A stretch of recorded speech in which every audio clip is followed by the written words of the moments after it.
Good morning, brothers and sisters, and good morning, my friends. This morning, we are going to talk about the ultimate path, of human existence, and the ultimate destination, and the ultimate evolutionary goal. What is that evolutionary goal? The evolutionary goal is to establish the universal peace.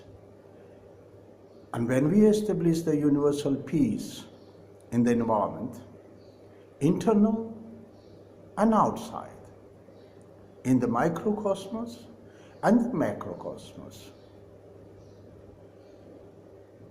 The microcosmos is multiple, infinite.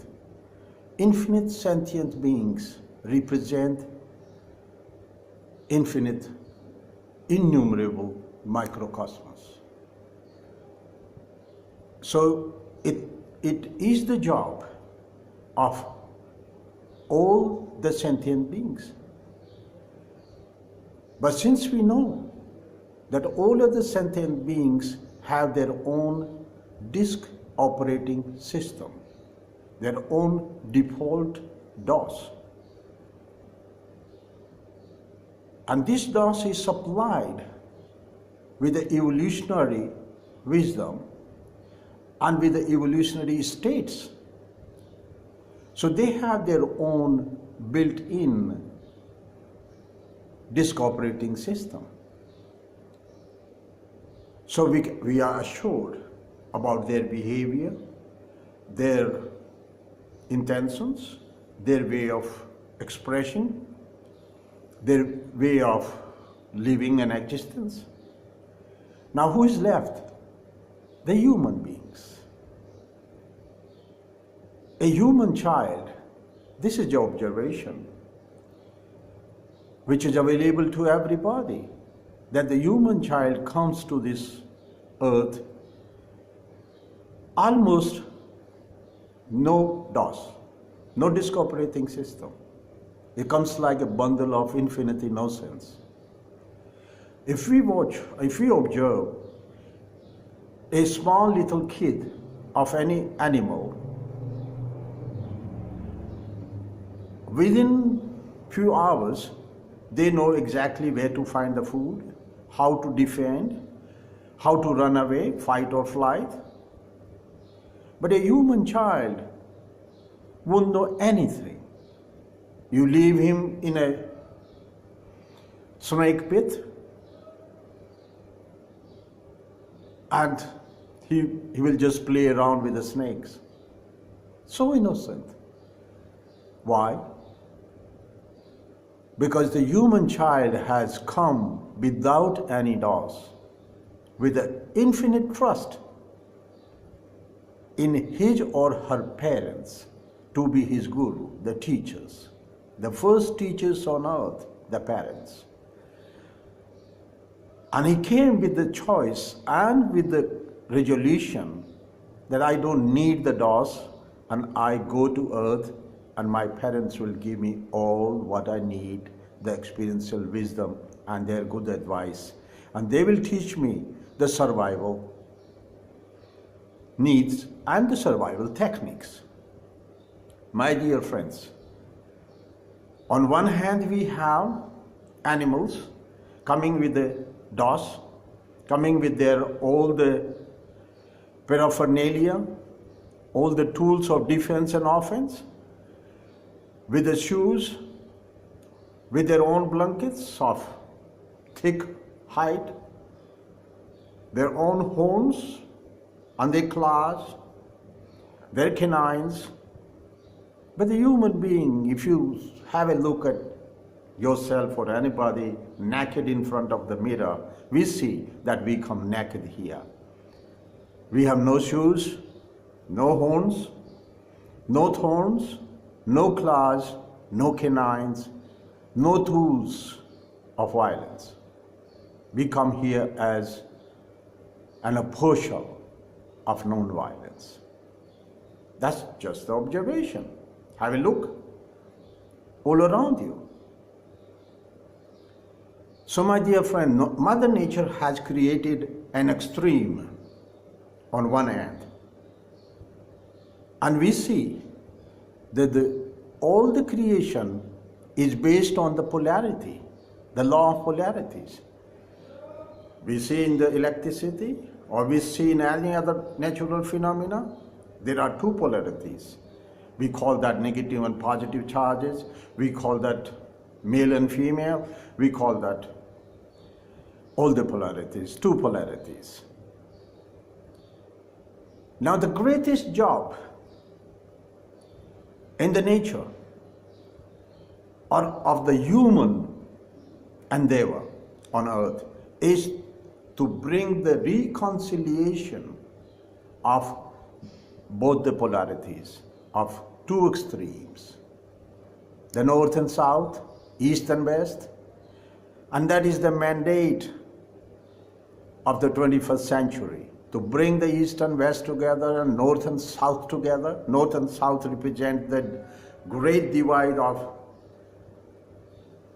have and have-nots, the poverty and richness. East and west, the quest for philosophy, the quest for excellence, spiritual excellence. So my dear friends, the reconciliation of two extremes is very important. And without the reconciliation of both the extremes, two extremes, we cannot even think of establishing the peace, the universal peace. And I would like to invite you, I would like to recall and remind you, my dear friends and my brothers and sisters, that the humble molecule of water, H2O, shows us how to reconcile, how to bring about the reconciliation of two extremes. Let me explain that. What do I mean by the reconciliation of both extremes? We know that oxygen is dying, is so keen to burn. And hydrogen is so keen and dying to get burned. One is there to burn, another one is to get burned. And when they come together, like we know that the fire and the petrol, the gasoline, when they come together, what happens? Big explosion. But my dear friends, not when hydrogen and oxygen come together. And they form H2O, the water. No explosion, no fire, but even the antidote of the fire, an explosion, the water.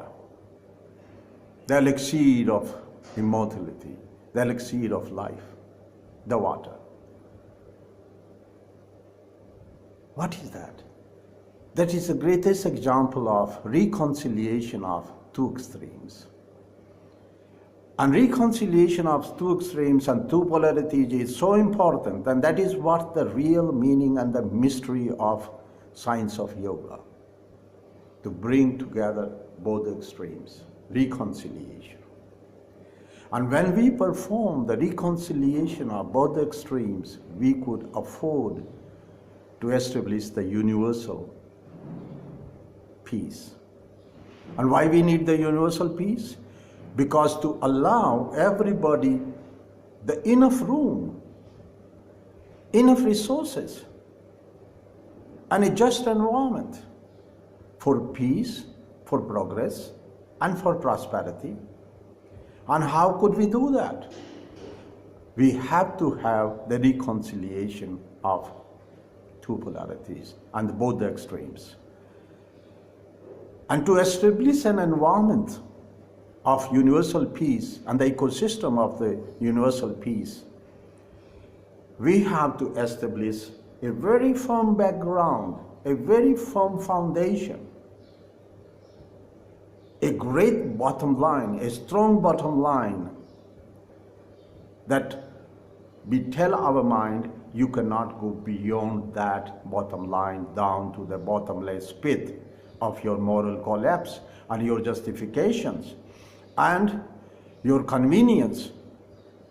So this is the bottom line, and you can stay up but not down. You can't go down. What does that mean? That means that we tell and teach our kids. This is the job of every parent on earth and every mother who is the first guru, the first teacher of her child, because she is the keeper of that child for 9 months in her own womb. She is the first child, the first guru of her child, the first teacher.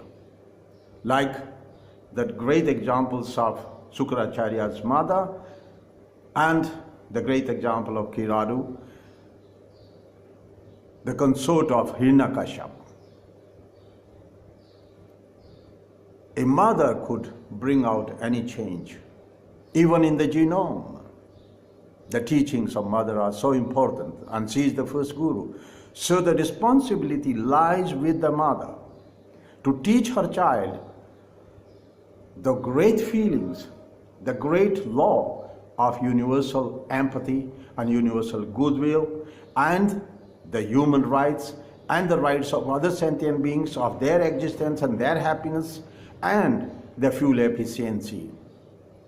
To take minimum from outside and try to give maximum good back to the universe and back to the environment. And by creating that bottom line is the job of parents. That's the greatest cosmic responsibility of any parent on earth, that they must establish the bottom line of the character of that child, that the child will never be able to go down in the bottomless pit of moral collapse. And if we don't teach that, and if we just give them the tools and toys of computer games, of unending violence, my dear friends and my brothers and sisters, there will be no end to the violence, because we are teaching, we are training our kids for unending violence through your computer games and through your tools of entertainment of violence. We have to draw a line somewhere. So we must establish the universal ecosystem, an environment of universal peace, which is very much important, which is required to establish an ecosystem of progress and prosperity for everybody and for one and all, where everybody gets a chance to explore the full potential, the innate potential we bring here, infinite potential we bring here, all the wisdom of the experiential wisdom embedded in our genome, in our genetic apparatus, and at the same time learning from our gurus, our teachers, from society, parents, brothers and sisters, and everybody else here. So, this morning's message, the last universal truth, is to establish the universal peace. And without establishing an ecosystem, global ecosystem of universal peace, my brothers and sisters, there will be no end to violence, and we won't be able to transcend from the territorial being to the universal being. So my dear friends and my brothers and sisters, let's have the resolution of universal peace, global universal peace on earth. Thank you very much, and have a beautiful day.